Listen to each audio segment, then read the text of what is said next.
di Qatar pada Jumat waktu setempat untuk mengikuti Piala Dunia U17 2025. Kedatangan Garuda Muda disambut meriah oleh para supporter di Bandara Doha. Coach Nova, welcome back to Doha. Selamat datang ya. Rombongan Timnas Indonesia U17 dipimpin secara langsung oleh pelatih Nova Arianto. Kedatangan ini menjadi tahap akhir persiapan Timnas Indonesia U17 sebelum tampil di grup H Piala Dunia U17. Garuda Muda akan bersaing dengan Brazil, Honduras, dan Zambia dalam babak penyisihan grup. Semoga sukses ya. Semoga sukses. Semoga sukses. Semoga sukses dari Garuda Qatar. Sebelumnya, saudara, skuad Garuda Muda menjalani 3 kali uji coba di Dubai, Uni Emirat Arab sebagai bagian dari persiapan menuju Piala Dunia U17 2025. Uji coba pertama mempertemukan Timnas Indonesia U17 dengan Paraguay. Dalam laga tersebut, Garuda Muda harus mengakui keunggulan lawan dengan skor 1-2. Pada pertandingan kedua, Timnas Indonesia U17 berhadapan dengan Pantai Gading. Laga berakhir imbang tanpa gol. Uji coba terakhir digelar melawan Panama pada Kamis waktu setempat. Dalam laga itu kedua tim bermain imbang 1-1.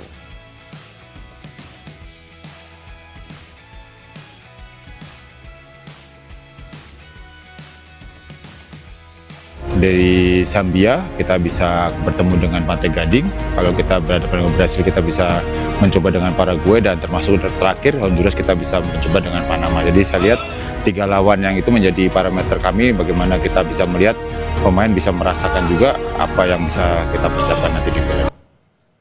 Skuad asuhan Nova Arianto tergabung di grup H bersama Brazil, Zambia, dan Honduras. Timnas akan menghadapi Zambia pada 4 November mendatang. Setelah itu Indonesia akan menghadapi Brazil pada 7 November 2025. Laga terakhir fase grup akan mempertemukan Timnas U17 Indonesia dengan Honduras pada 10 November 2025. Baik, karena kita tidak tahu di sepak bola situasinya. Saya rasa sudah cukup. Bagaimana peluang Garuda Muda di Piala Dunia U17? Apakah serangkaian uji coba sudah cukup menjadi bekal menjalani kompetisi di dunia? Kami akan membahasnya bersama dengan analis sepak bola M. Kusnaini. Bungkus, selamat petang. Selamat petang, Dipo. Bungkus, bagaimana Anda melihat materi pemain yang disiapkan oleh timnas kita di Piala Dunia U17? Saya harus mengakui bahwa persiapan Timnas U17 ini cukup bagus ya dibanding event sebelumnya. Ini Timnas U17 persiapannya cukup bagus, termasuk 3 uji coba terakhir itu sangat bermanfaat ya. Karena 3 lawan yang dihadapi semua adalah karakter tim yang akan kita hadapi di fase grup nanti.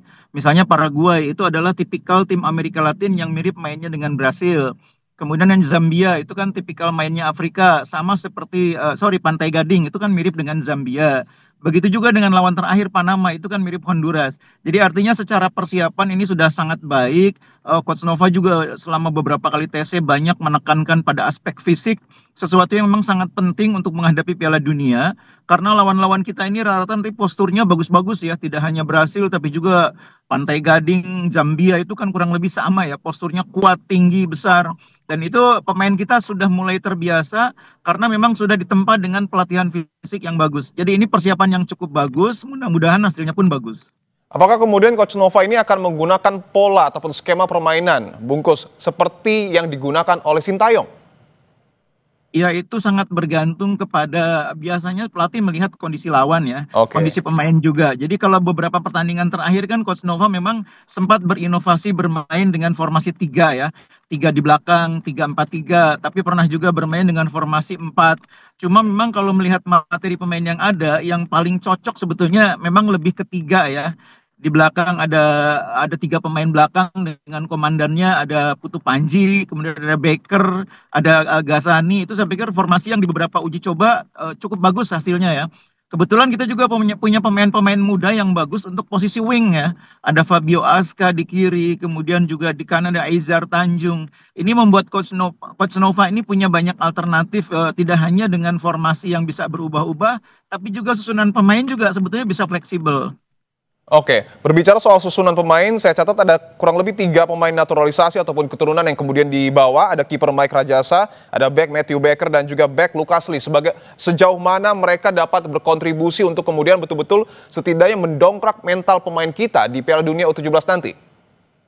Totalnya ada 4 sebetulnya ya. Ada 4 ya, Ezar oke. Tanjung juga ya. Dan Ezar Tanjung ini mungkin yang paling berpeluang untuk menjadi pemain starter ya. Kalau lihat permainan dia di beberapa uji coba ini sangat baik di posisi sebagai wingback kanan. Kalau di penjaga gawang saya pikir Mike Rajasa mungkin akan menjadi alternatif. Begitu juga dengan Lucas Lee. Ini pemain-pemain yang kualitasnya cukup bagus sebagai pelapis. Mungkin yang betul-betul menjadi pilihan pertama Becker ya, yang biasa bermain di posisi back tengah kiri ataupun back kiri. Pemain-pemain ini saya pikir mampu memberi kontribusi yang cukup baik ya. Ya. Meskipun memang kita sebetulnya butuh lebih ya, tapi karena di usia 17 tahun ini ada persoalan administratif, jadi memang tidak semudah naturalisasi di level senior.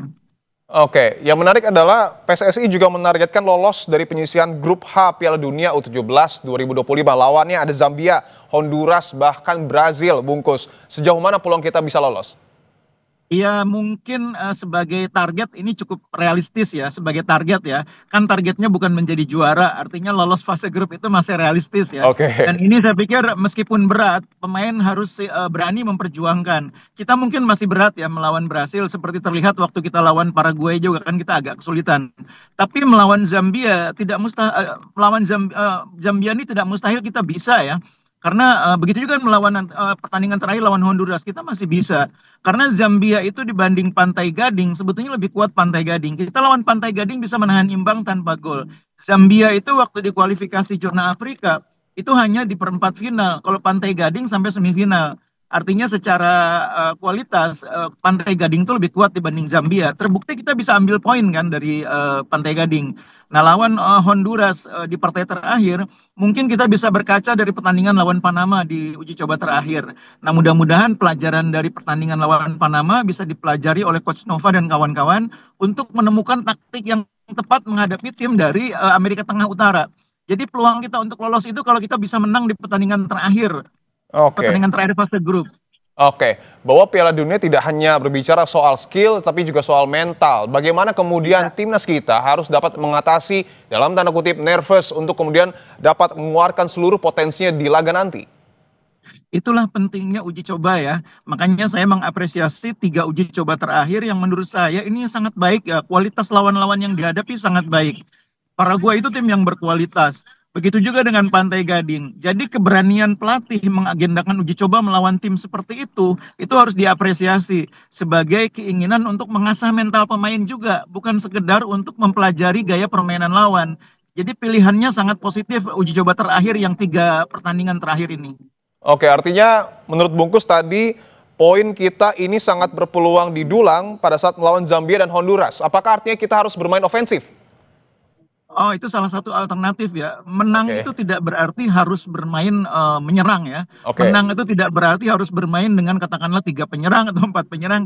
Tapi strategi keseluruhan itu nanti yang akan menentukan. Dan jangan lupa kita juga nanti kan harus melihat perkembangan dari pertandingan ke pertandingan. Ini saya pikir kita harus tunggu sampai situasinya lebih jelas karena terlalu dini untuk mengatakan bagaimana taktik menghadapi Brasil, bagaimana taktik menghadapi Honduras, masih terlalu dini. Oke, artinya mungkin lebih baik bermain pragmatis dan juga realistis, Bungkus. Mempertahankan konsep yang sudah disiapkan sejak Oke. awal tim ini dibentuk ya, itu yang paling penting. Coach Nova kan dari awal membentuk tim ini dengan penekanan pada kualitas fisik yang kuat, pressing yang kuat, dan penyerangan cepat melalui 2 sisi sayap. Nah itu saya pikir harus dipertahankan karena itu yang kita sudah siapkan selama kurang lebih persiapan 1,5 tahun ini ya. Jadi jangan berubah di tengah jalan, harus fokus apa yang sudah disiapkan itu kita terjemahkan dengan baik di lapangan secara maksimal. Oke, fokus menjadi kunci agar Iya. pemain kita bisa tampil all out di Piala Dunia U17 2025. Terima kasih Bung Kusnaini, pengamat sepak bola telah bergabung di Kompas.